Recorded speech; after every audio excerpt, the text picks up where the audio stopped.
Hacedor de estrellas. Olaf Stapledon. Capítulos 14 al 16.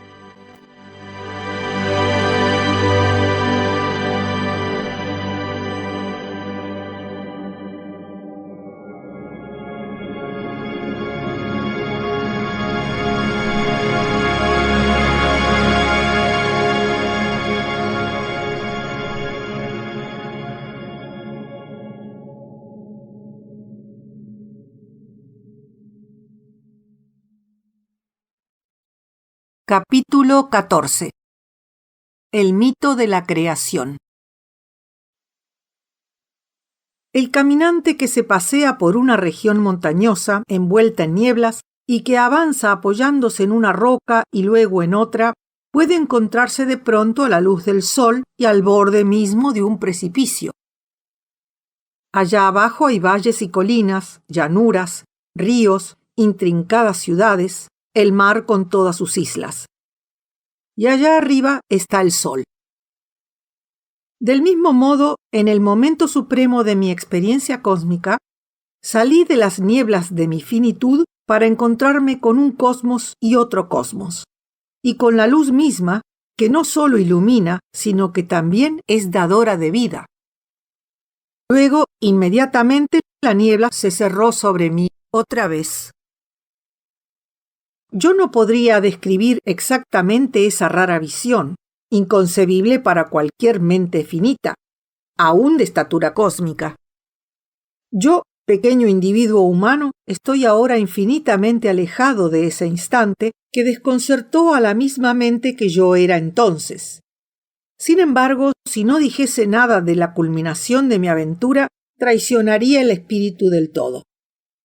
El lenguaje humano y el pensamiento humano son por naturaleza incapaces de alcanzar la verdad metafísica, pero es indispensable que intente aquí expresar algo, aunque solo sea por medio de metáforas.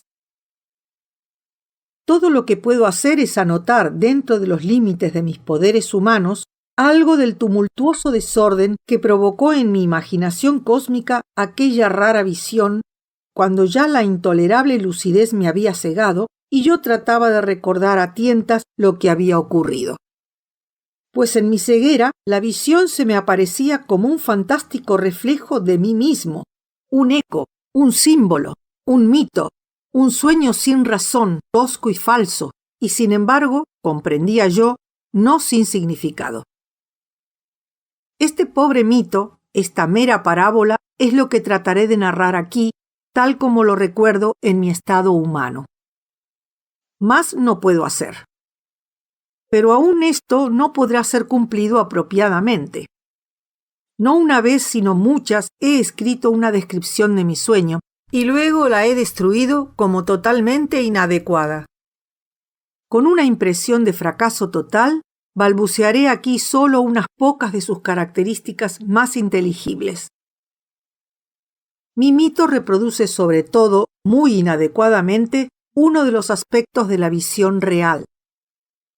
El momento supremo de mi experiencia como mente cósmica encerró en sí mismo la eternidad, y dentro de esa eternidad había múltiples secuencias temporales distintas unas de otras.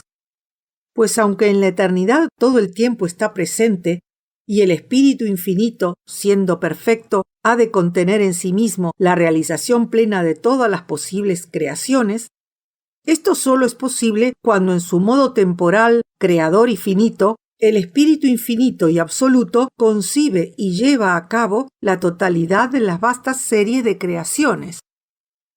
En beneficio de la creación del espíritu eterno e infinito, encierra al tiempo en su eternidad, contiene en sí mismo las prolongadas secuencias de las creaciones. En mi sueño, el mismo hacedor de estrellas, como espíritu eterno y absoluto, contemplaba intemporalmente todas sus obras. Pero como modo creador y finito del espíritu absoluto, corporizaba sus creaciones una tras otra en una secuencia temporal que correspondía a su propia aventura y a su propio crecimiento. Y cada una de sus obras, los cosmos, tenía además su tiempo peculiar, de modo tal que el hacedor de estrellas podía ver toda la secuencia de acontecimientos de un cosmos, no sólo desde dentro del tiempo cósmico, sino también externamente, desde el tiempo adecuado a su propia vida, un tiempo en el que coexistían todas las edades cósmicas. De acuerdo con ese sueño raro o mito que se posesionó de mi mente, en su estado creador y finito, el hacedor de estrellas era en verdad un espíritu que se desarrollaba y despertaba. Que ocurriera así y que al mismo tiempo él fuese eternamente perfecto es inconcebible desde el punto de vista humano. Pero mi mente, abrumada con una visión sobrehumana, no encontró otro modo de expresar el mito de la creación. Eternamente, y así me dijo mi sueño, el hacedor de estrellas es perfecto y absoluto. Sin embargo, en los comienzos del tiempo que corresponde a su modo creador, era una deidad infantil, inquieta, ansiosa, poderosa, pero sin una voluntad clara. Era dueño de todo el poder creador. Podía crear universos con los más variados atributos físicos y mentales. Solo la lógica lo limitaba. Podía ordenar, por ejemplo, las leyes naturales más sorprendentes, pero no podía hacer que 2 más 2 sumasen 5. En su fase primera estaba limitado también por su inmadurez. Se encontraba todavía en la etapa infantil. Aunque la fuente inconstante de su mente creadora, exploradora y consciente no fuese sino su propia esencia eterna, el hacedor de estrellas no era al principio sino un vago anhelo de creatividad. El hacedor probó sus poderes desde un principio. Objetivó parte de su propia sustancia inconsciente como materia para su creación y la modeló con un propósito consciente. Así, una y otra vez, fue creando sus juguetes, los cosmos. Pero la propia sustancia inconsciente del hacedor de estrellas creador no era sino el espíritu eterno. El hacedor de estrellas mismo en su aspecto eterno y perfecto. Así ocurrió que en estas fases primeras, cada vez que el hacedor sacaba de sus propias profundidades la materia prima de un cosmos, esta materia no era nunca informe, sino plena de determinadas potencialidades. Lógicas, físicas, biológicas, psicológicas. A veces, estas potencialidades se resistían a los propósitos conscientes del joven hacedor de estrellas. El hacedor no podía en ciertas ocasiones acomodarlas a sus fines y menos aún realizarlas plenamente. Se me ocurrió que esta idiosincrasia del medio lo obligaba a alterar a menudo sus planes, pero que también le sugería una y otra vez más fértiles concepciones. Una y otra vez, de acuerdo con mi mito, el hacedor de estrellas aprendía algo de su criatura, y así superaba a su criatura y anhelaba trabajar en un plan más amplio. Una y otra vez apartaba un cosmos terminado y evocaba en sí mismo una nueva creación. Muchas veces, en la primera parte de mi sueño, me pregunté qué pretendería alcanzar el hacedor con sus creaciones. No pude dejar de pensar que este propósito no era al principio muy claro. Él mismo lo había ido descubriendo gradualmente y muy a menudo, me pareció, su obra era una búsqueda y su meta algo confuso. Pero ya en su madurez, su voluntad era la de crear tan plenamente como fuese posible, realizar enteramente la potencialidad de su medio, idear obras de creciente sutileza y de una creciente diversidad armónica. A medida que este propósito se hizo más claro, me pareció que incluía también la voluntad de crear universos que alcanzaran un nivel único de conciencia y expresión. Pues la percepción y la voluntad de las criaturas eran aparentemente el instrumento con el que el hacedor mismo, cosmos tras cosmos, despertaba a una mayor lucidez. Fue así que, a través de sucesivas criaturas, el hacedor de estrellas avanzó de etapa en etapa desde el estado infantil de la divinidad a su madurez. Fue así que en la eternidad el hacedor de estrellas llegó a ser lo que ya era en el principio, la raíz y coronamiento de todas las cosas. En el modo típicamente irracional de los sueños, este sueño mito representó el espíritu eterno como siendo a la vez causa y resultado de la multitud infinita de los existentes finitos. De algún modo inteligible, todas las cosas finitas, aunque fuesen en algún sentido imaginaciones del espíritu absoluto, eran también esenciales para la existencia misma de ese espíritu. Separado de ellas no tenía ser. Pero no puedo decir si esta oscura relación representaba alguna verdad importante o era meramente un sueño trivial.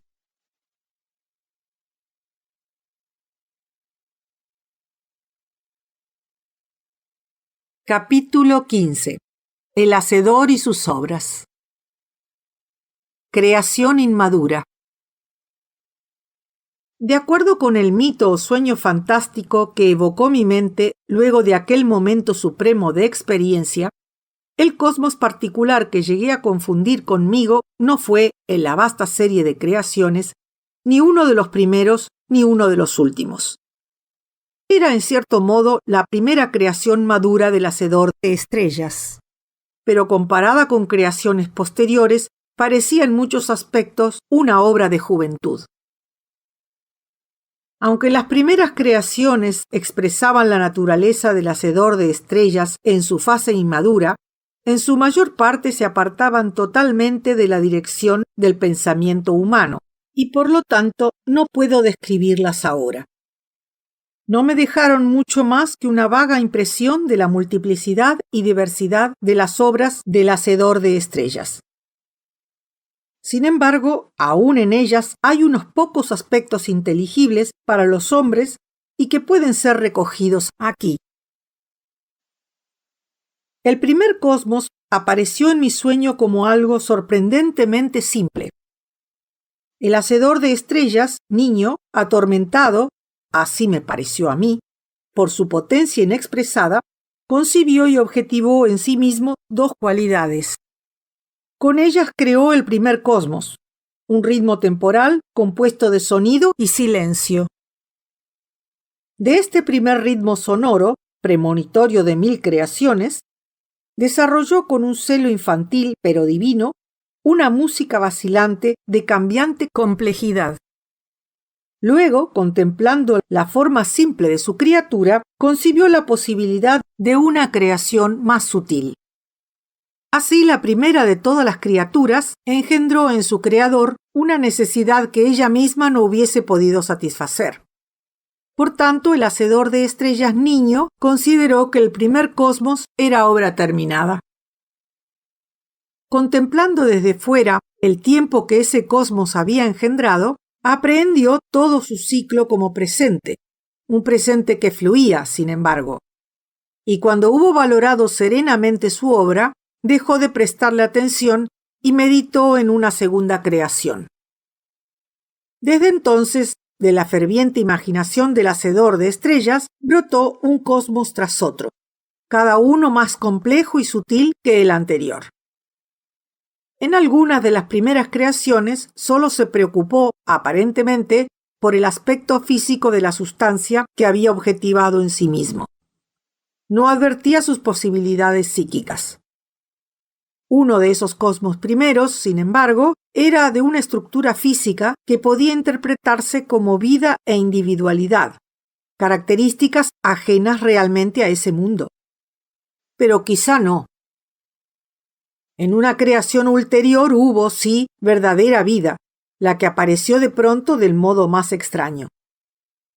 Este era un cosmos que el hacedor de estrellas sentía físicamente, así como los hombres sienten a veces la música. Era en sí una compleja secuencia de diversos tonos e intensidades. El hacedor de estrellas niño jugaba complacido con este mundo, inventando infinitas melodías y contrapuntos.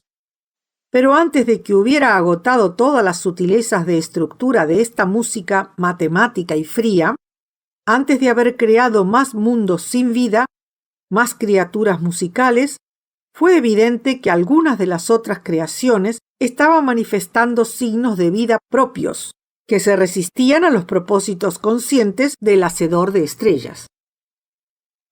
Los temas musicales comenzaron a ordenarse de acuerdo con cánones ajenos a los dictados por el hacedor. Me pareció que el hacedor los observaba con intenso interés y que esos temas lo impulsaron a nuevas concepciones que las criaturas eran incapaces de realizar. Decidió entonces dar por terminado este cosmos, pero de un modo nuevo, y dispuso que el último estado del cosmos fuera una fase que llevaba inmediatamente al primero. El final quedó así atado al comienzo, de modo que el tiempo cósmico formaba ahora un círculo infinito. Luego de considerar esta obra desde afuera, desde su propio tiempo, la hizo a un lado y meditó en una nueva creación.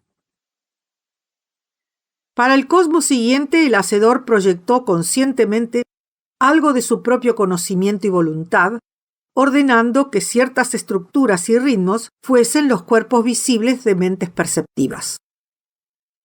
Aparentemente, estas criaturas estaban destinadas a trabajar juntas, produciendo así la armonía que el hacedor había concebido para este cosmos. Pero cada una de ellas, en cambio, trató de modelar la totalidad del cosmos de acuerdo con su propia forma. Las criaturas lucharon desesperadamente, convencidas de la rectitud de sus propósitos. Y así conocieron el dolor. Esto pareció era algo que el hacedor de estrellas no había experimentado ni concebido jamás. Asombrado, con un sorprendido interés y, creí, con una satisfacción casi diabólica, observó las penas y sufrimientos de las primeras criaturas vivientes hasta que las guerras y los crímenes hicieron de este cosmos un caos. Desde entonces, el hacedor de estrellas no olvidó nunca que sus criaturas eran capaces de una vida propia. Me pareció, sin embargo, que algunas de sus primeras experiencias en el campo de la creación vital fueron curiosamente deformes y que a veces, aparentemente disgustado con el mundo biológico, volvía durante un tiempo a las fantasías meramente físicas. Solo puedo describir brevemente las miríadas de primeras creaciones.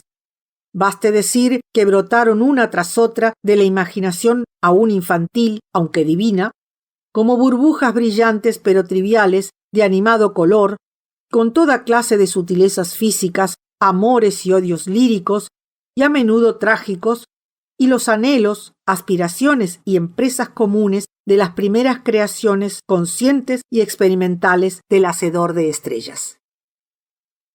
Muchos de estos primeros universos no nacieron en el espacio, aunque no fueron por eso menos físicos, y de estos no pocos pertenecieron al tipo musical.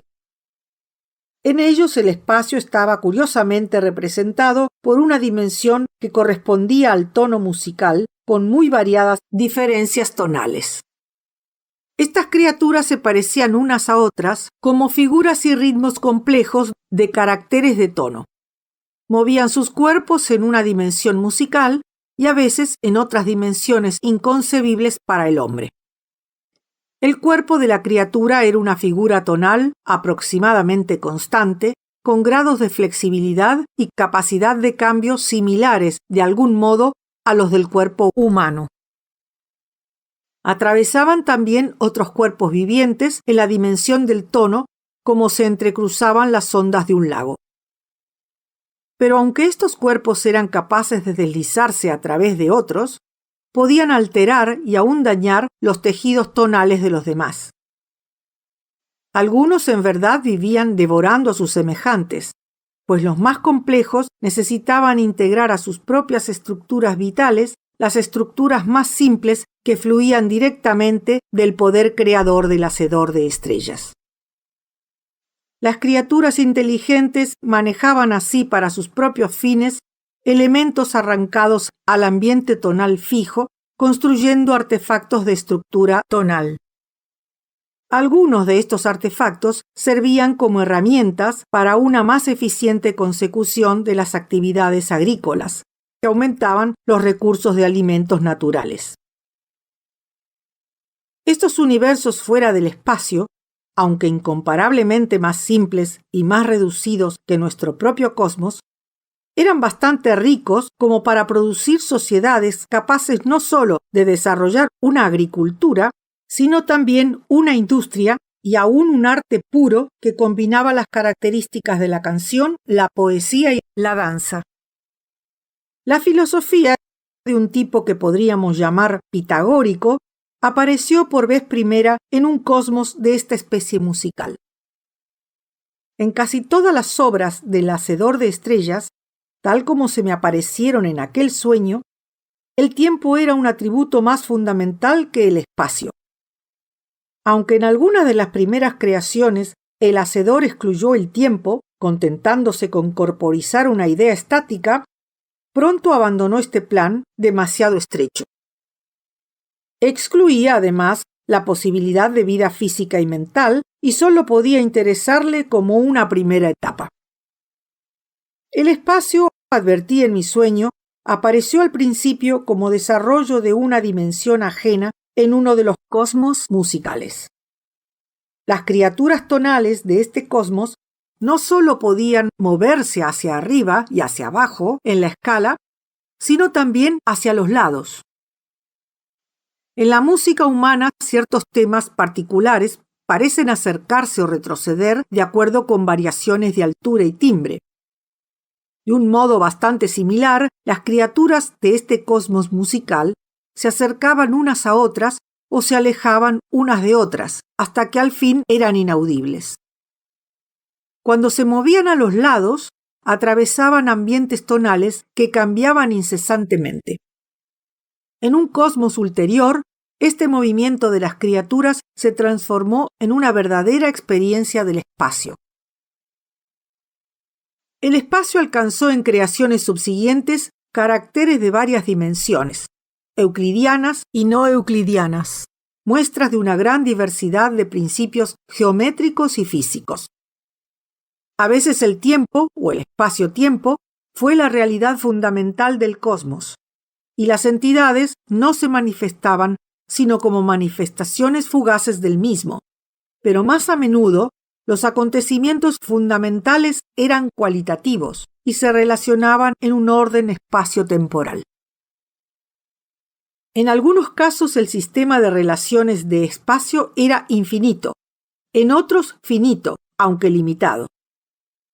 La extensión finita del espacio era también a veces una magnitud constante en relación con los constituyentes atómicos materiales del cosmos. En otras ocasiones, como en nuestro propio cosmos, el espacio se manifestaba en expansión o se contraía, de modo que este cosmos, donde abundaban a veces las comunidades inteligentes, terminaba en una colisión y congestión de todas sus partes, que coincidían al fin y se desvanecían en un punto sin dimensión. En algunas creaciones, la expansión y el reposo último eran seguidos por una contracción y actividades físicas enteramente nuevas. A veces, por ejemplo, la antigravedad reemplazaba a la gravedad. Todas las acumulaciones mayores de materia tendían a estallar y las más pequeñas a apartarse unas de otras. En uno de estos cosmos hubo una reversión de la ley de la entropía. La energía, en vez de expandirse gradual y uniformemente por el cosmos, se acumuló a sí misma en las últimas unidades de materia. Llegué a sospechar que nuestro propio cosmos continuaba en un cosmos invertido de esta especie, y donde, por supuesto, la naturaleza de los seres vivientes era totalmente ajena a las concepciones del hombre. Pero esto es una digresión, pues los universos que describo ahora eran mucho más simples y muy anteriores. Muchos universos eran físicamente un fluido continuo donde nadaban las criaturas sólidas. Otros estaban construidos como series de esferas concéntricas pobladas por diversos órdenes de criaturas, y algunos de estos universos primeros eran casi astronómicos. un vacío rociado con diminutos centros de energía. A veces el hacedor de estrellas creaba un cosmos que carecía de naturaleza física simple y objetiva. Las criaturas de este cosmos no influían unas en otras, pero estimuladas directamente por el hacedor de estrellas, concebían separadamente un mundo físico ilusorio pero útil, poblado de elementos imaginarios. El genio matemático del hacedor relacionaba entre sí estos mundos subjetivos de un modo perfectamente sistemático. No diré más de la inmensa diversidad de formas físicas que asumieron las primeras creaciones, según las vi en mi sueño. Mencionaré solamente que cada cosmos era en general más complejo y en cierto sentido más voluminoso que el anterior. En verdad, en cada uno de ellos, las unidades físicas últimas eran más pequeñas en relación con el todo y más multitudinarias. En cada uno de ellos también, las criaturas individuales conscientes eran más numerosas y de tipos más diversos, y las más despiertas de estas criaturas alcanzaban una mentalidad más lúcida que cualquier otra criatura de un cosmos previo. Biológica y psicológicamente, las primeras creaciones fueron muy distintas entre sí. La evolución biológica fue en ciertos casos como la que nosotros conocemos. Una pequeña minoría de especies ascendía precariamente hacia una mayor individualización y una mayor claridad mental. En otras creaciones de especies biológicamente fijas, el progreso, si lo había, era solo cultural. Había también unas épocas y sorprendentes creaciones donde la primera de las etapas cósmicas era la más lúcida, y el hacedor de estrellas asistía luego serenamente a la decadencia de esta conciencia. En ciertas ocasiones, un cosmos nacía como un organismo simple y primario en un ambiente interno e inorgánico.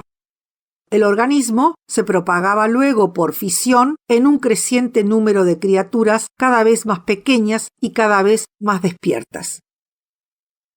En algunos de estos universos, la evolución continuaba hasta que las criaturas llegaban a ser demasiado pequeñas y no podían albergar la compleja estructura orgánica necesaria para el desarrollo de una inteligencia.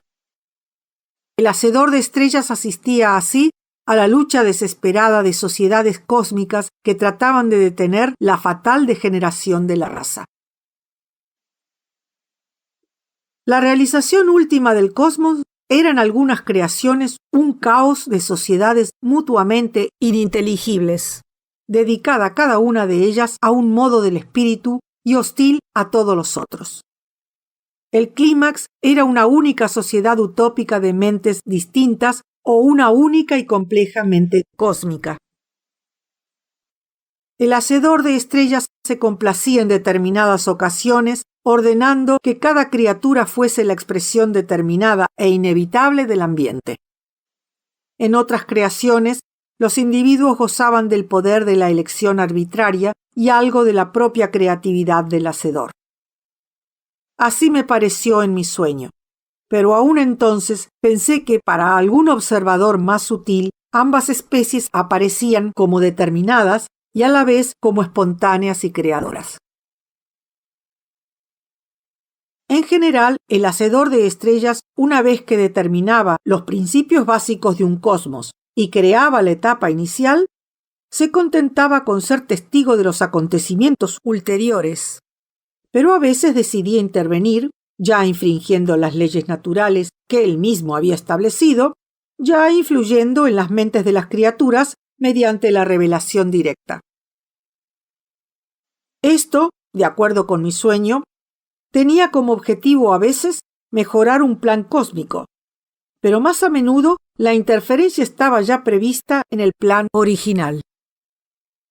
Algunas creaciones del hacedor de estrellas eran grupos de muchos universos unidos entre sí, sistemas completamente distintos, de muy diferentes tipos, y que vivían sucesivamente en un universo tras otro, asumiendo en cada uno de los ambientes una forma física indígena, aunque llevando con ellos, en esa transmigración, recuerdos débiles y confusos de las existencias anteriores. Este principio de transmigración era a veces empleado de otro modo. Creaciones semejantes que no estaban ligadas sistemáticamente podían contener criaturas que percibían mentalmente ecos vagos, aunque también obsesivos, de las experiencias o temperamentos de algún otro cosmos opuesto. Una característica muy dramática aparecía en un cosmos tras otro. Mencioné antes que, en mi sueño, el inmaduro hacedor de estrellas parecía haber reaccionado ante el trágico fracaso de su primer experimento biológico con una suerte de alegría diabólica. En muchas creaciones subsiguientes parecía también que se le dividiese la mente. Cada vez que una potencialidad insospechada de la sustancia que había objetivado y sacado de las honduras del inconsciente perturbaba de algún modo su plan creador consciente, el hacedor parecía sentir no solo frustración, sino también una satisfacción sorprendida, como si hubiese satisfecho inesperadamente un apetito que no había reconocido hasta ese entonces. Esta dualidad mental dio a luz con el tiempo un nuevo modo de crear. Hubo una vez en el desarrollo del hacedor de estrellas, tal como me lo representaba en este sueño, en que llegó a disociarse en dos espíritus independientes. El ser esencial, el espíritu que perseguía la creación positiva de formas espirituales y vitales, y una conciencia más y más lúcida. Y por otra parte, un espíritu destructivo, rebelde y cínico que no podía haber existido sino como parásito de las obras del otro. Una y otra vez el hacedor disoció estos dos modos de sí mismo, objetivándolos como espíritus independientes y permitiéndoles que luchasen entre ellos por el dominio de un cosmos. Uno de estos cosmos, un eslabón de 3 universos, recordaba de algún modo a la ortodoxia cristiana. El primer universo estaba habitado por individuos dotados con diversos grados de sensibilidad, inteligencia e integridad moral. Aquí los dos espíritus se disputaban las almas de las criaturas. El espíritu bueno exhortaba, socorría, recompensaba, castigaba. El espíritu malo engañaba, tentaba y destruía moralmente. En la hora de la muerte, las criaturas pasaban a uno o a otro de los dos universos secundarios, un cielo intemporal y un infierno intemporal. Allí experimentaban un instante eterno de extática comprensión y adoración o un tormento extremo de remordimiento. Cuando el sueño me presentó esa imagen bárbara y vulgar, sentí al principio incredulidad y horror. ¿Cómo era posible que el hacedor de estrellas, aún en su inmadurez, condenara a la agonía a sus criaturas por una debilidad que él mismo les había impuesto? ¿Cómo una deidad vengadora podía exigir adoración? En vano me dije que sin duda mi sueño había falsificado la realidad. Yo estaba convencido de que en este aspecto mi sueño no era falso y que expresaba por lo menos una verdad simbólica. No obstante, aún ante esta actitud brutal, aún sacudido por la repulsión y el horror, veneré al hacedor de estrellas. Para excusar mi adoración, me dije a mí mismo que este terrible misterio escapaba a mi comprensión, y que en el hacedor de estrellas aún una crueldad tan obvia debía de tener justificación. Quizás la barbarie había aparecido solo en la inmadurez del hacedor de estrellas. Quizá más tarde, cuando fuese completamente él mismo, la dejaría atrás. Pero no. Yo sabía ya profundamente que esta crueldad se manifestaría aún en el último cosmos. ¿Era posible que se me hubiese escapado algún hecho clave que podía explicar este humor vengativo? ¿No era posible que todas las criaturas no fuesen más que ensoñaciones del poder creador y que al atormentar a sus criaturas, el hacedor de estrellas se atormentara también a sí mismo en esta aventura en la que intentaba expresarse? Quizá el mismo hacedor de estrellas, aunque poderoso, estaba limitado por algunos principios de lógica absoluta, y uno de estos principios era quizá el de la indisoluble unión entre la tradición y el remordimiento en todos los espíritus despiertos a medias. ¿Había aceptado entonces el hacedor, en este extraño cosmos, las ineluctables limitaciones de su arte? ¿No era posible que yo respetara en el hacedor solo el espíritu bueno y no el malo? ¿No estaría tratando él de arrancar el mal de sí mismo mediante este recurso de la disociación? Esta última explicación me fue sugerida por la rara evolución de aquel cosmos. Los habitantes del primero de los mundos tenían una inteligencia y una integridad moral muy bajas, y pronto el infierno estuvo atestado mientras que el cielo permanecía casi vacío. Pero el hacedor de estrellas, en su parte buena, amaba y compadecía a sus criaturas. El buen espíritu decidió, por lo tanto, entrar en la esfera mundana y redimir a los pecadores con su propio sufrimiento. Y así se pobló el cielo, aunque sin despoblarse por eso el infierno. ¿Adoraba yo entonces únicamente el aspecto bueno del hacedor? No. Irracionalmente, pero con convicción, me inclinaba ante los dos aspectos de aquella dual naturaleza: el bien y el mal, la gentileza y el terror, lo humanamente ideal y lo incomprensiblemente inhumano. Como un amante ciego que niega o excusa los defectos flagrantes de su amada, yo trataba de paliar la humanidad del hacedor de estrellas, glorificándola positivamente al mismo tiempo. ¿Había entonces algo cruel en mi propia naturaleza? ¿O mi corazón reconocía vagamente que el amor, la suprema virtud en las criaturas, no era valor absoluto en el Creador? Este tremendo e insoluble problema se me presentó una y otra vez en el curso de mi sueño. Hubo, por ejemplo, una creación en la que se permitió que los dos espíritus lucharan de un modo nuevo y más sutil. En su primera etapa, este cosmos manifestó solo caracteres físicos, pero el hacedor de estrellas dispuso que la potencialidad vital se expresara allí gradualmente en distintas especies de criaturas que emergían generación tras generación desde el plano puramente físico hacia la inteligencia y la lucidez espiritual.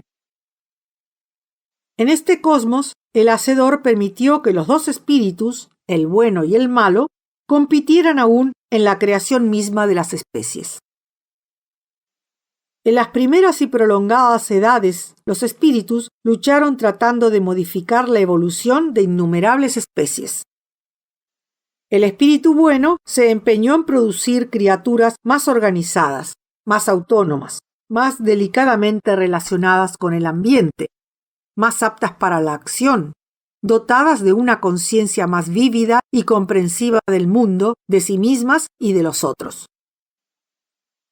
El espíritu malvado trató por su parte de obstaculizar esta empresa. Los órganos y tejidos de todas las especies manifestaron en su estructura el conflicto de los dos espíritus. A veces el espíritu malo lograba incorporar a una criatura algunas características aparentemente poco importantes, pero insidiosas, como una habilidad especial para albergar parásitos, alguna debilidad de la maquinaria digestiva, alguna inestabilidad de la organización nerviosa.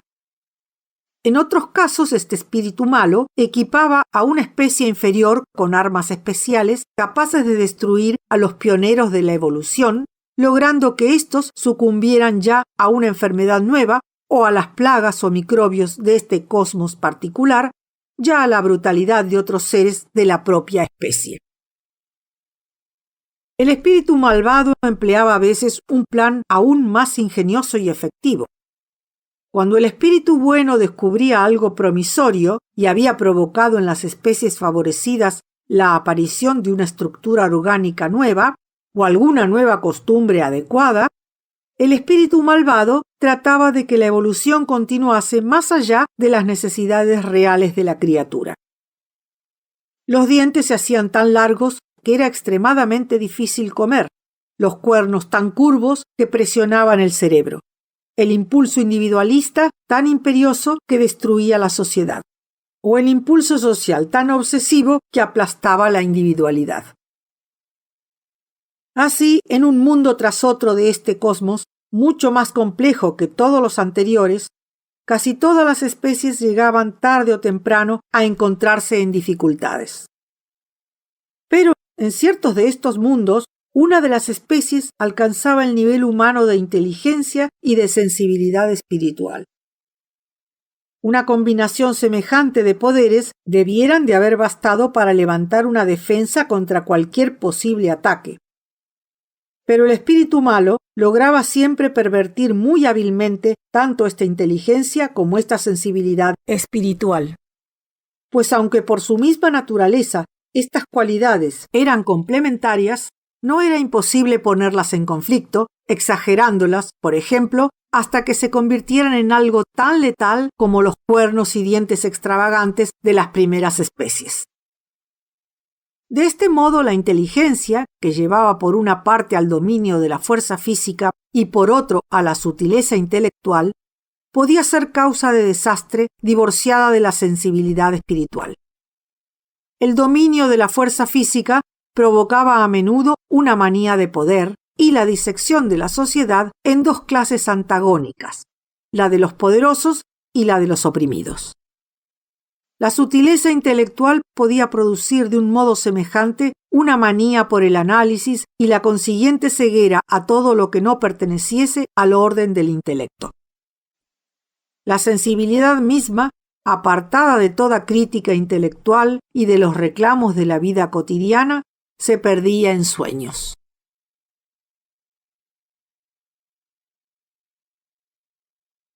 Creación madura.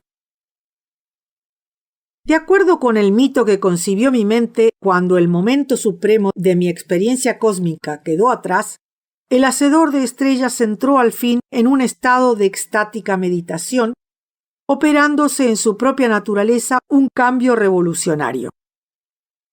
Así al menos me pareció de acuerdo con las transformaciones que advertí en su actividad creadora. Luego de haber revisado con nuevos ojos todas sus obras tempranas, desechándolas, así me pareció, con respeto e impaciencia a la vez, el hacedor de estrellas descubrió en sí mismo una nueva y fértil creación. El cosmos que creó entonces es el que contiene al lector y al redactor de este libro. El hacedor recurrió en esta tarea, aunque con un arte más perfecto, a muchos de los principios que había utilizado ya en sus primeras creaciones, entretejiéndolos para formar una unidad más espaciosa y más sutil que las otras. Me pareció, en mi fantasía, que el hacedor intentaba esta nueva empresa con una disposición distinta. Los cosmos anteriores parecían haber sido formados con la voluntad consciente de corporizar ciertos principios físicos, biológicos, psicológicos. Como se dijo antes, muy a menudo se producía un conflicto entre el propósito intelectual del hacedor y la materia prima que había evocado desde las profundidades oscuras de su propio ser para formar a sus criaturas. Esta vez, sin embargo, manejó con mayor sensibilidad los medios de su creación. El material espiritual que había objetivado, sacándolo de sus propias honduras ocultas, fue adaptado a sus propósitos, aún en esbozo, con una inteligencia más atenta, con más respeto por la naturaleza y la potencialidad del material, y más desprendido de las demandas extravagantes del mismo. Hablar así del espíritu creador universal es casi infantilmente antropomórfico. Pues la vida de un espíritu semejante, si en este caso puede hablarse de vida, tiene que ser completamente inconcebible para el hombre. No obstante, y ya que este simbolismo infantil se me impone de algún modo, lo registro aquí pensando a la vez que contiene probablemente algún reflejo de la verdad aún distorsionado. En esta nueva creación apareció una rara discrepancia entre el tiempo propio del hacedor de estrellas y el tiempo propio del cosmos. Hasta ese momento, aunque el hacedor podía desprenderse a sí mismo del tiempo cósmico cuando la historia cósmica se había completado a sí misma, y observar así todas las edades cósmicas como presentes, no había podido crear las últimas fases de un cosmos antes de haber creado las anteriores. En esta nueva creación no se encontraba limitado de este modo. Por este motivo, aunque este cosmos era el mío, pude observarlo desde un sorprendente punto de vista. No se me apareció como una familiar secuencia de acontecimientos históricos que comenzaban con una primera explosión física y terminaban luego en la muerte. Observé este cosmos no desde dentro del flujo cósmico, sino de un modo completamente distinto. Asistí a las modificaciones del cosmos desde el tiempo propio del hacedor de estrellas, y la secuencia de los actos creadores del hacedor de estrellas era, advertí, muy distinta de la secuencia de los acontecimientos históricos. En un principio el hacedor de estrellas concibió en las profundidades de su propio ser algo que no era ni mental ni material, sino de abundante potencialidad, pleno de sugestiones y estímulos para la imaginación creadora. El hacedor meditó largo tiempo sobre esta delicada sustancia, un medio en el que la unidad y la multiplicidad dependían muy sutilmente una de otra, en el que todas las partes y todos los caracteres invadían las otras partes y caracteres y eran invadidos por ellos, en el que todas las cosas parecían tener influencia en todas las otras cosas. Sin embargo, la totalidad no era más que la suma de todas las partes, y cada parte un determinante del todo. Era una sustancia cósmica en la que todo espíritu individual debía ser, misteriosamente, a la vez un ser absoluto y una mera ficción del todo. El hacedor de estrellas dio a este medio extremadamente sutil la forma general de un cosmos, con un espacio-tiempo aún indeterminado y ajeno a la geometría. Una entidad física amorfa, sin cualidades o direcciones, sin intrincadas leyes físicas. Una tensión vital más distintamente concebida y una épica aventura de la mente, un clímax sorprendentemente definido y una cima de lucidez espiritual. Esto último, aunque ocupaba en el tiempo cósmico una posición que podríamos llamar tardía, fue diseñado con cierta precisión en la secuencia del trabajo creador antes que ningún otro factor del cosmos.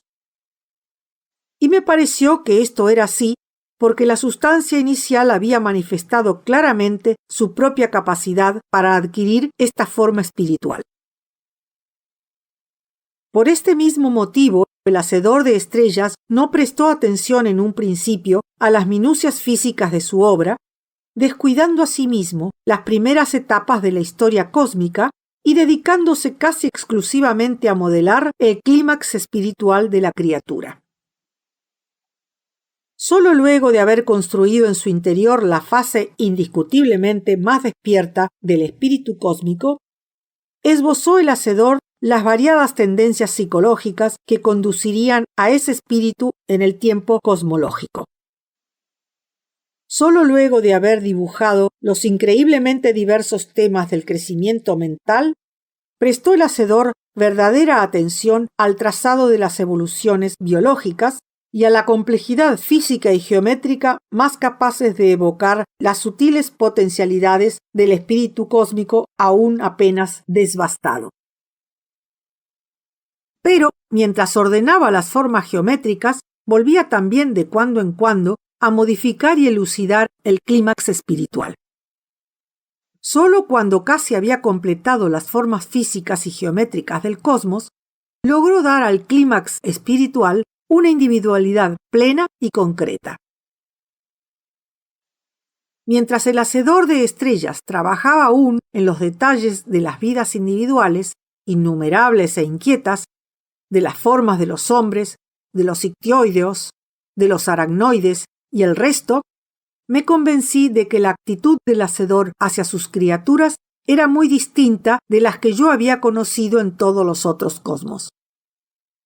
pues el Hacedor no se mostraba ahora ni frío con ellas, ni simplemente enamorado de ellas. Las amaba aún, por cierto, pero había dejado atrás, aparentemente, todo deseo de salvarlas de las consecuencias de la finitud y del cruel impacto del ambiente. Las amaba sin piedad, pues sabía ahora que la finitud, las particularidades mínimas, el torturado equilibrio entre la torpeza y la lucidez eran precisamente la virtud distintiva de estas criaturas y que evitarles todo esto era aniquilarlas. Cuando hubo dado los últimos toques a todas las edades cósmicas, desde el momento supremo y luego hacia atrás hasta la explosión inicial, y después hacia adelante hasta la muerte última, el Hacedor de estrellas contempló su obra y vio que era buena. Mientras el Hacedor, amorosa pero críticamente, revisaba nuestro cosmos en toda su infinita diversidad y en su breve momento de lucidez, sentí que él sentía de pronto una honda reverencia por la criatura que había hecho, o que había sacado de su propia y secreta profundidad por una suerte de autopartería divina. El Hacedor de estrellas sabía que esta criatura, aunque imperfecta, aunque una mera criatura, una mera ensoñación de su propio poder creador, era de algún modo más real que él mismo. Pues ¿qué era él sino una mera potencia abstracta de creación comparado con este resplandor concreto? Además, y en otro sentido, esta criatura que él había hecho era su maestro, su superior, pues mientras contemplaba con alegría y también con angustia la más sutil y más hermosa de sus obras, sintió un impacto, se sintió él mismo transformado con una voluntad más clara y más profunda. Mientras examinaba las virtudes y las debilidades de esta criatura, sintió que su propia percepción y su propio arte maduraban en él. Así al menos se presentó a mi mente confundida y estupefacta. De esta manera, poco a poco, llegó un tiempo, como tantas veces antes, en que el Hacedor de estrellas dejó atrás a su criatura. Poco a poco se sintió alejado de las hermosuras de esa criatura que amaba aún. Luego, aparentemente con un conflicto de reverencia e impaciencia, puso a nuestro cosmos en su lugar entre las otras obras. Una vez más, el Hacedor de estrellas cayó en una profunda meditación. Una vez más se sintió poseído por la urgencia creadora. De las muchas creaciones que siguieron, me veo obligado a no decir casi nada, pues en muchos aspectos eran para mí incomprensibles. Yo no podía tener ningún conocimiento de ellas, excepto en tanto contenían, además de muchos elementos inconcebibles, ciertas características que eran la corporización fantástica de algún principio que yo había encontrado antes. Las novedades más vitales se me escapaban, pues, siempre. Puedo decir, por supuesto, de todas estas creaciones, como de nuestro propio cosmos, que eran inmensamente vastas, inmensamente sutiles, y que por alguna razón todas tenían un aspecto físico y un aspecto mental. Pero en muchas de ellas, lo físico, aunque crucial para el crecimiento del espíritu, era más transparente, más patentemente fantasmal que nuestro propio cosmos. En algunos casos, esto era igualmente cierto para lo mental, pues estos seres se confundían menos con la opacidad de los procesos mentales individuales y parecían más sensibles a la unidad básica.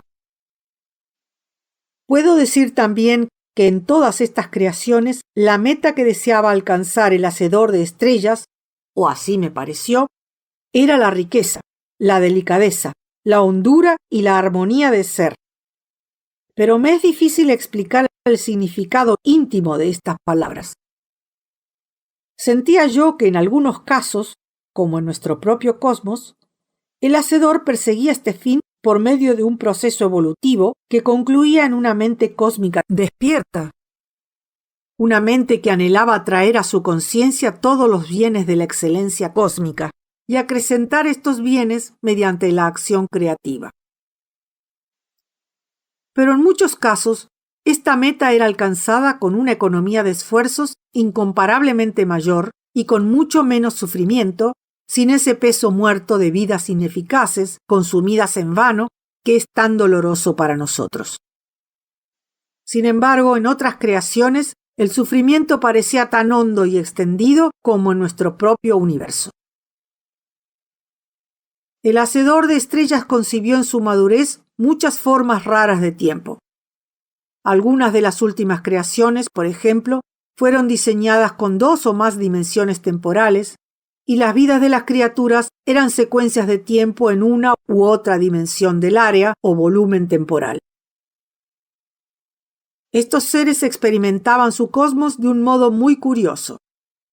Mientras vivían durante un breve período en una dimensión, percibían continua y simultáneamente una imagen, aunque fragmentaria y oscura, de toda una evolución cósmica transversal en otra dimensión. En algunos casos, la criatura tenía una vida activa en todas las dimensiones temporales del cosmos.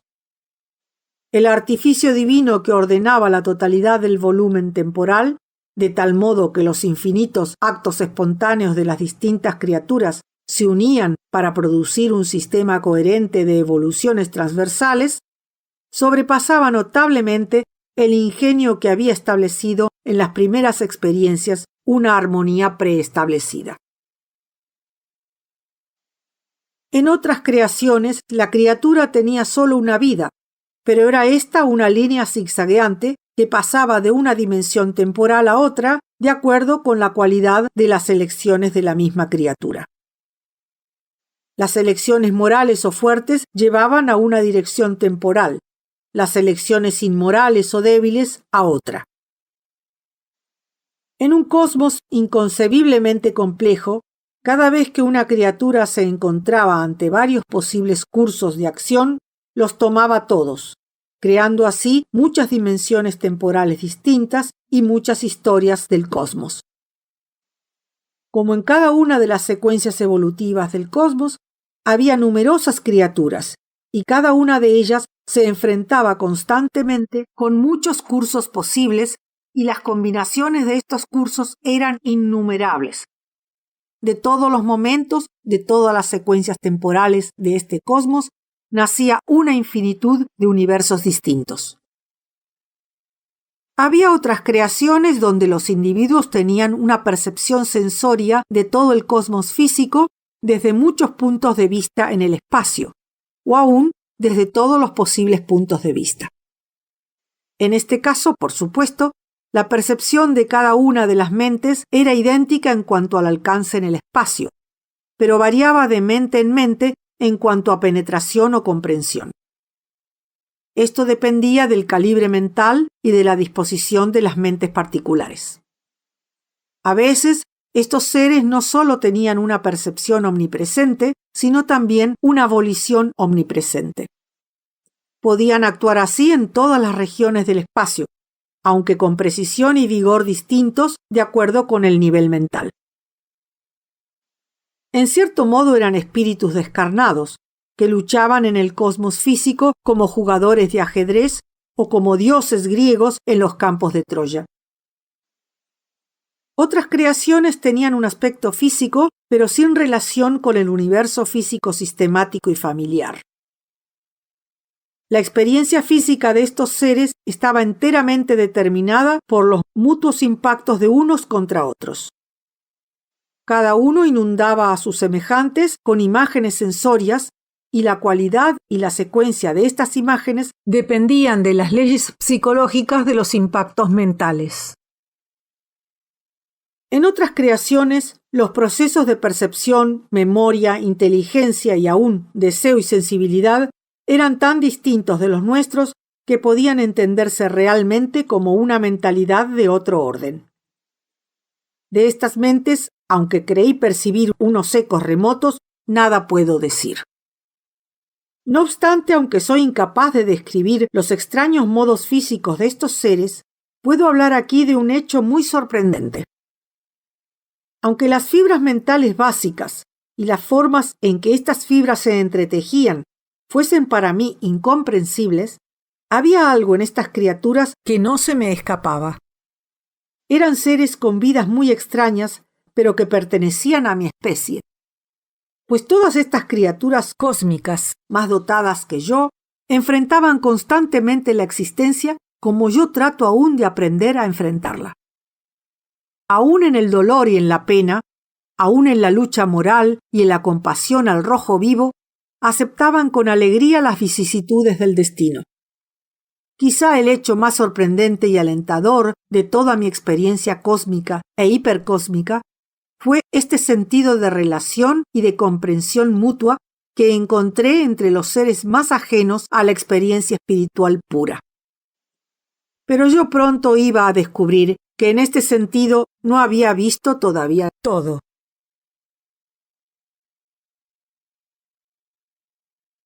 El cosmos último y el espíritu eterno.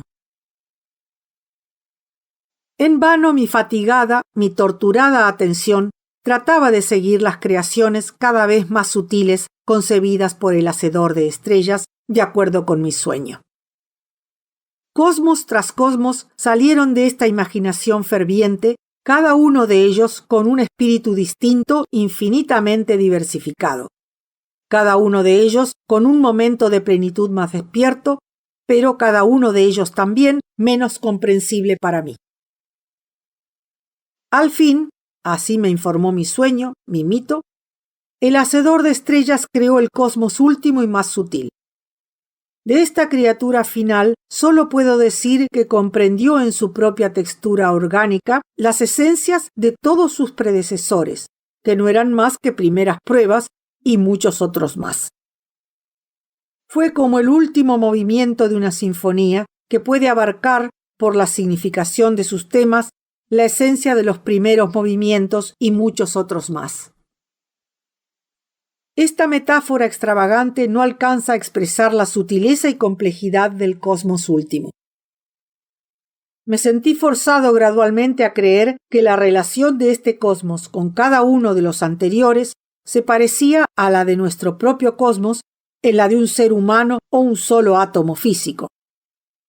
Todos los cosmos que yo había observado hasta entonces no me parecían ahora sino un ejemplo de una clase compuesta por miríadas de individuos, como una especie biológica o la clase de todos los átomos de un elemento. La vida interna de cada cosmos atómico tenía aparentemente la misma suerte de relación y la misma suerte de falta de relación con la vida del cosmos último que esos acontecimientos que ocurren en el interior de una célula cerebral o en uno de sus átomos con la vida de una mente humana. Sin embargo, y a pesar de esta discrepancia enorme, creí sentir en toda esta vertiginosa jerarquía de creaciones una sorprendente identidad de espíritu. En este acto final, la meta era unir la comunidad a la mente creadora y lúcida. Traté una y otra vez de que mi debilitada inteligencia capturase algo de la forma del cosmos último. Con admiración y protestando también, vislumbré de cuando en cuando las sutilezas finales del mundo, la carne y el espíritu, y de la comunidad de seres más autónomos y diferentes que despertaban a un pleno conocimiento de sí mismos y a la comprensión mutua. Pero mientras yo trataba de escuchar más íntimamente esa música de espíritus concretos en mundos innumerables, recogí ecos no solo de alegrías inexpresables, sino también de inconsolables tristezas. Algunos de estos seres últimos no solo sufrían, sino que además sufrían en la oscuridad. Pues sus poderes de discernimiento eran estériles. No eran capaces de alcanzar la visión pura. Sufrían como los seres inferiores no habían sufrido nunca. Una intensidad semejante de duras experiencias era insoportable para mí, frágil espíritu de un mundo bajo. En una agonía de horror y de piedad cerré los oídos de mi mente. Grité otra vez en mi pequeñez contra el Hacedor. Grité que ninguna gloria de lo eterno y lo absoluto podía redimir una agonía semejante en las criaturas. aunque esa miseria que yo había vislumbrado no fuese más que unas pocas franjas oscuras tejidas en un dorado tapiz, y todo el resto fuese beatitud, no debiera existir. No, grité, no debiera existir una tal desolación de espíritus despiertos. ¿Por qué diabólica malicia? Pregunté. No solo se torturaba a estos espíritus, sino que se los privaba también de la consolación suprema, el éxtasis de la contemplación y alabanza que merecen por derecho propio todos los espíritus plenamente despiertos. Había habido un tiempo en que yo mismo, como mente comunal de un cosmos inferior, había contemplado la frustración y la pena de mis pequeños miembros con ecuanimidad, consciente de que el sufrimiento de estas criaturas somnolientas no era un precio demasiado grande para alcanzar la realización de la lucidez, tarea en la que yo también colaboraba. Pero los seres sufrientes de este cosmos último, aunque pocos comparados con el número de seres felices, eran, me pareció, de mi propia estatura mental y cósmica, y no esas frágiles y sombrías criaturas que habían contribuido con sus grises vicisitudes a mi propia aparición. Y esto yo no podía soportarlo. Sin embargo, oscuramente, yo entendía que el último cosmos era hermoso y de forma perfecta, y que todas sus frustraciones y agonías, aunque crueles para el ser sufriente, conducían finalmente sin desviaciones a la acrecentada lucidez del mismo espíritu cósmico. En este sentido, al menos, ninguna tragedia individual era vana. Pero esto nada significaba para mí. Como a través de lágrimas de compasión y ardiente protesta, me pareció ver que el espíritu del cosmos último y perfeccionado enfrentaba a su hacedor. En ese mismo cosmos, me pareció, la alabanza dominaba la compasión y la indignación. Y el hacedor de estrellas, ese poder oscuro y esa lúcida inteligencia, descubrió en la belleza concreta de su criatura la realización del deseo. Y en la mutua alegría del hacedor de estrellas y el cosmos último fue concebido de modo más extraño el espíritu absoluto, el que comprende todos los seres y en el que están presentes todos los tiempos. Pues el espíritu que fue consecuencia de esta unión se presentó a mi inteligencia vacilante como siendo a la vez el campo y la salida de todas las cosas temporales y finitas. Pero para mí esta perfección mística y remota no significaba nada. Yo sentía piedad por aquellos seres últimos y torturados, sentía vergüenza y furia y desprecié mi derecho al éxtasis aún ante aquella perfección inhumana. Y deseé volver a mi cosmos inferior, a mi propio mundo, humano y torpe, y a unirme con mi propia especie semi-animal contra los poderes de las tinieblas. Sí, y contra ese tirano invencible, despiadado, indiferente, cuyos pensamientos eran mundos sensibles y torturados. Luego, junto con esta actitud de desafío, mientras cerraba de un portazo y echaba llave a la celdita oscura de mi ser separado, la presión de una luz irresistible aplastó y derribó mis muros hacia adentro, y mi visión desnuda ardió una vez más en una lucidez insoportable. ¿Una vez más? No. Yo solo había vuelto en mi sueño interpretativo al mismo momento de iluminación cerrada por la ceguera en que yo había tendido las alas para ir al encuentro del hacedor y había sido derribado por una luz terrible. Pero ahora entendía más claramente lo que me había abrumado. Yo me había enfrentado realmente con el hacedor de estrellas, pero el hacedor de estrellas era ahora para mí más que el espíritu creador y por lo tanto finito. Se me aparecía ahora como el espíritu perfecto y eterno que comprende todas las cosas y todos los tiempos, y que contempla fuera del tiempo las multitudes infinitamente diversas que él mismo encierra. La iluminación que me inundó y me golpeó y me obligó a una ciega adoración fue un centelleo, o así me pareció, de la experiencia absoluta del Espíritu Eterno. Con angustia y horror, y no obstante también con aceptación y aún con alabanza, Sentí o creí sentir algo de los modos del Espíritu Eterno, tal como Él aprehende en una visión intuitiva e intemporal todas nuestras vidas. Aquí no había piedad, ninguna propuesta de salvación, ninguna ayuda bondadosa. O quizá no había sino piedad y amor, pero dominados por un éxtasis helado. Nuestras vidas rotas, nuestros amores, nuestras locuras, nuestras traiciones, nuestras justificaciones eran aquí diseccionadas serenamente, tasadas y clasificadas.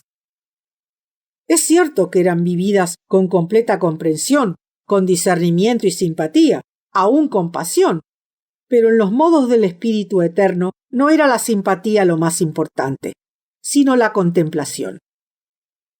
El amor no era absoluto, sí la contemplación. Y aunque en los modos del Espíritu había amor, había también odio, y el Espíritu se deleitaba cruelmente en la contemplación del horror y se complacía con la caída de los virtuosos. El Espíritu, creí ver, comprendía todas las pasiones, pero dominadas, fríamente encerradas en el éxtasis de la contemplación, cristalino, claro, helado. Es difícil admitir que este sea el resultado final de todas nuestras vidas. Esta apreciación, que podría llamarse científica, o mejor aún, estética. Y sin embargo, yo adoré. Pero esto no fue lo peor, pues al decir que el espíritu era ante todo contemplación, le atribuía yo una experiencia humana finita y una emoción consolándome así a mí mismo, aunque este fuese un consuelo frío. Pero en verdad, el Espíritu Eterno era inefable. Nada realmente se podía decir de él. Aún llamarlo espíritu era quizá decir demasiado. No obstante, negarle tal nombre no sería un error menos grave, pues, de un modo u otro, era más y no menos que espíritu, más y no menos que cualquier posible interpretación humana de esa palabra. Y desde el nivel humano, y aún desde el nivel de la mente cósmica, este más, oscura y agónicamente vislumbrado, era un terrible misterio. Un misterio que obligaba a la adoración.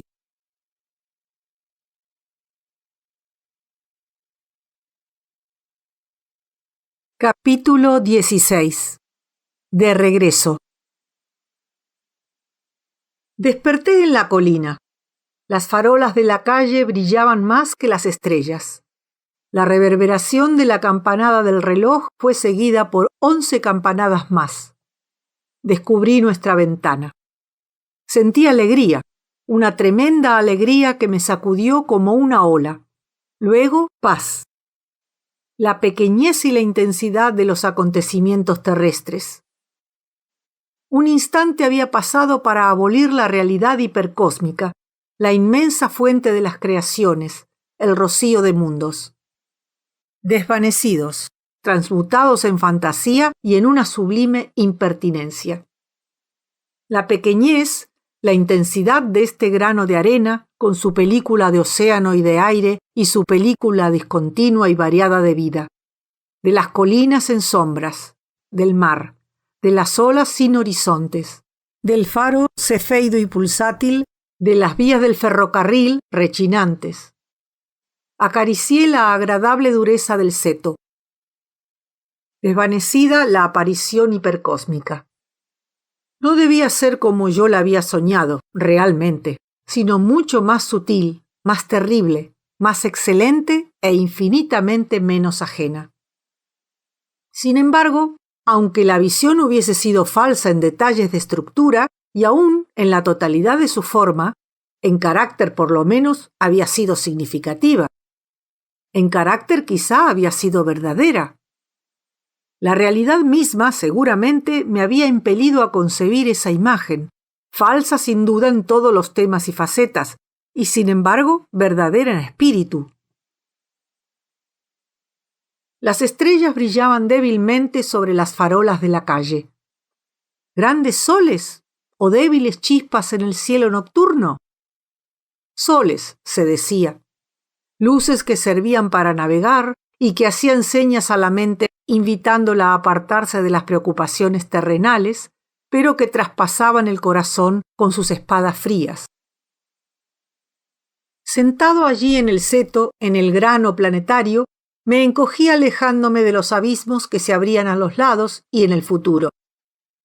La oscuridad silenciosa, lo desconocido e informe eran más temibles que todos los terrores alimentados por la imaginación. La mente miraba alrededor y no veía nada indudable, nada en toda la experiencia humana que pudiese ser realmente cierto, salvo la misma falta de certeza. Nada sino una oscuridad engendrada por una densa niebla de teorías. La ciencia del hombre era una mera neblina de números, su filosofía una bruma de palabras. Aún la percepción que tenía de este grano de arena y de todas sus maravillas no era sino una cambiante y engañosa apariencia. Aún uno mismo, ese hecho aparentemente central, era un mero fantasma, tan engañoso que el más honesto de los hombres tiene que cuestionar su propia honestidad, tan insustancial que debe dudar de su propia existencia. Y nuestras lealtades, tan ilusorias, tan mal informadas, tan mal concebidas, tan vagamente perseguidas y tan envueltas en odios. Nuestros mismos amores, y aun aquellos de plena y generosa intimidad, deben ser condenados como intentos de autorrecompensa y autocongratulación. Y sin embargo, miré nuestra ventana. Habíamos sido felices juntos. Habíamos descubierto o habíamos creado nuestro pequeño tesoro de comunidad, una roca solitaria en toda la agitación del mundo.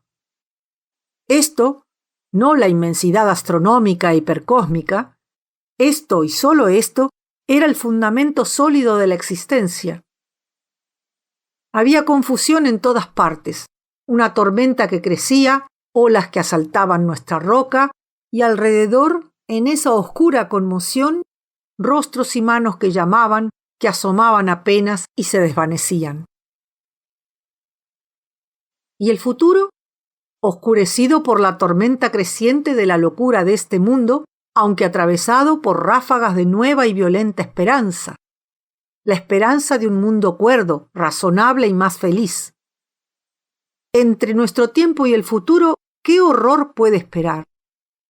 Los opresores no dejarán dócilmente su sitio, y nosotros dos, acostumbrados a la seguridad y a la moderación, estábamos preparados solo para vivir en un mundo bondadoso donde nadie sería atormentado y por lo tanto nadie estaría desesperado.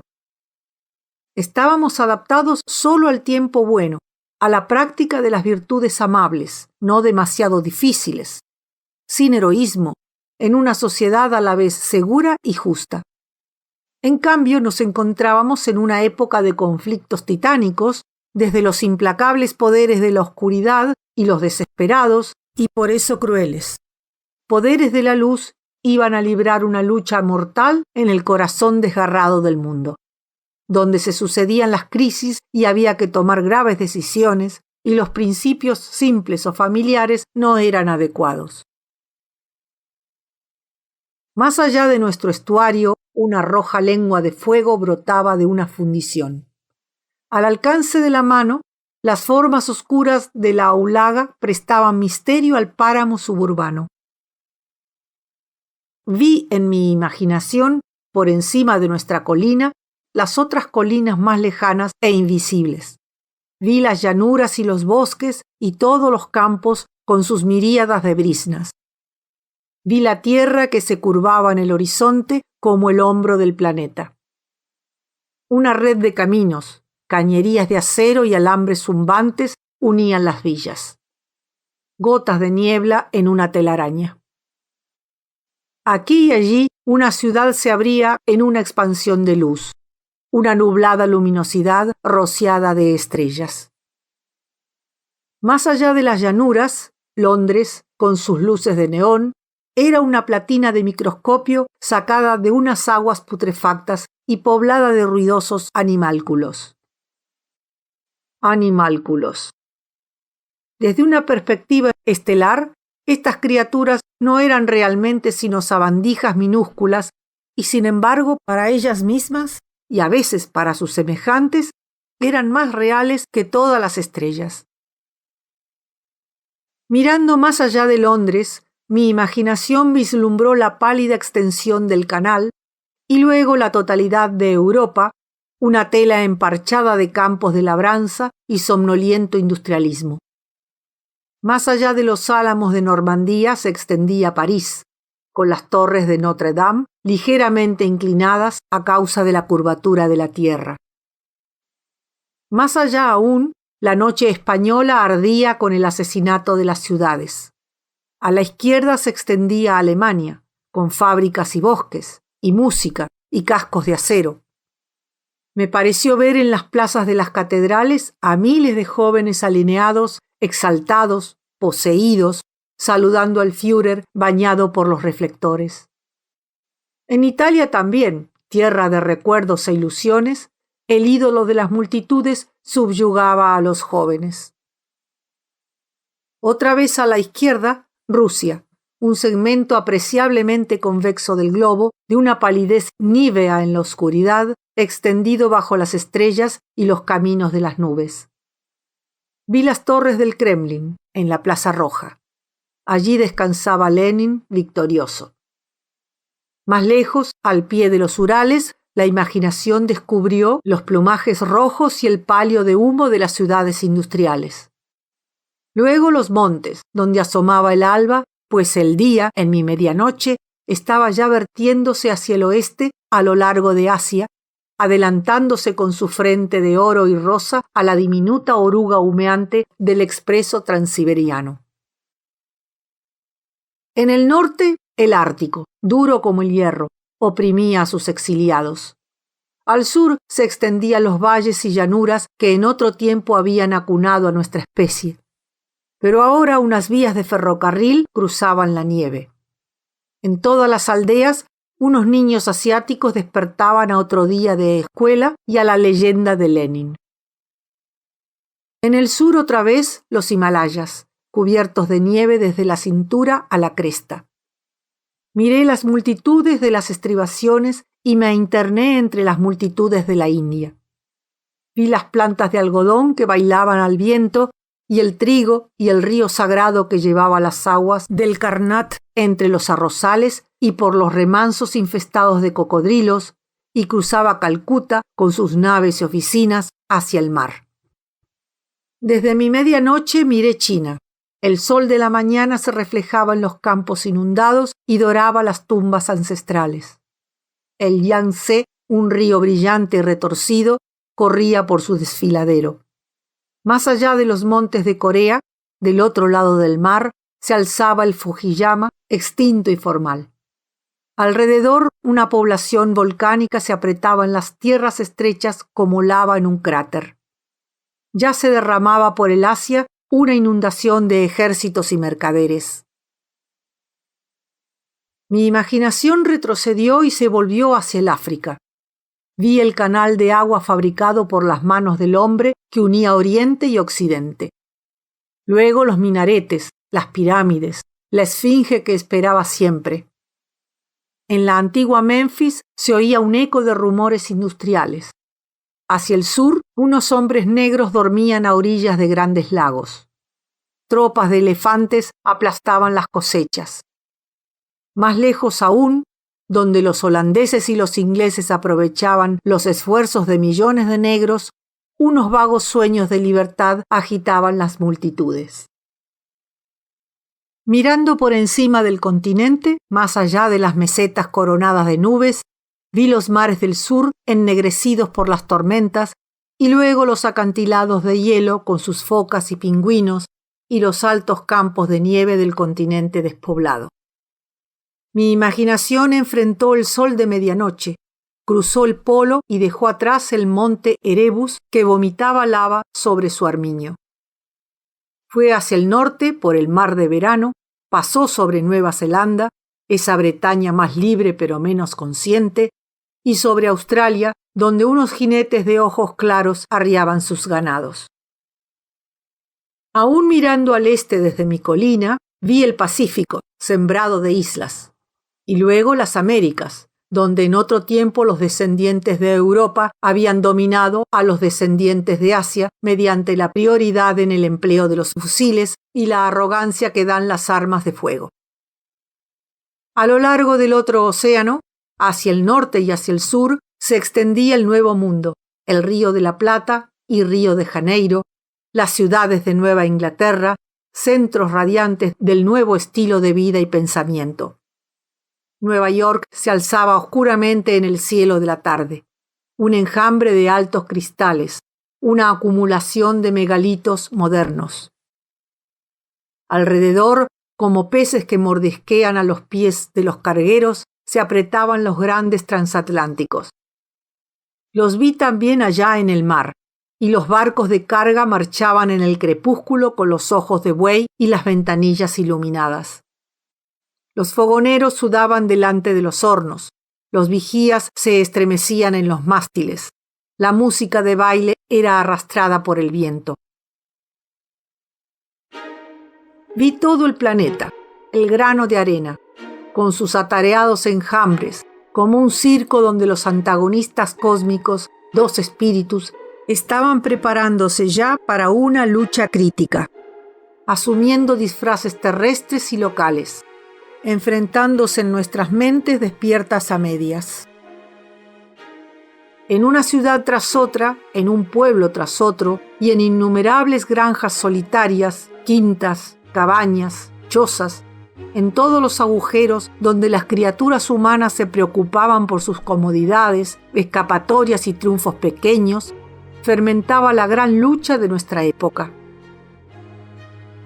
Una voluntad se alzaba como un desafío en nombre de un mundo nuevo, anhelado, razonable y gozoso, en el que todo hombre y toda mujer tendrían la posibilidad de vivir plenamente y de vivir al servicio de la humanidad.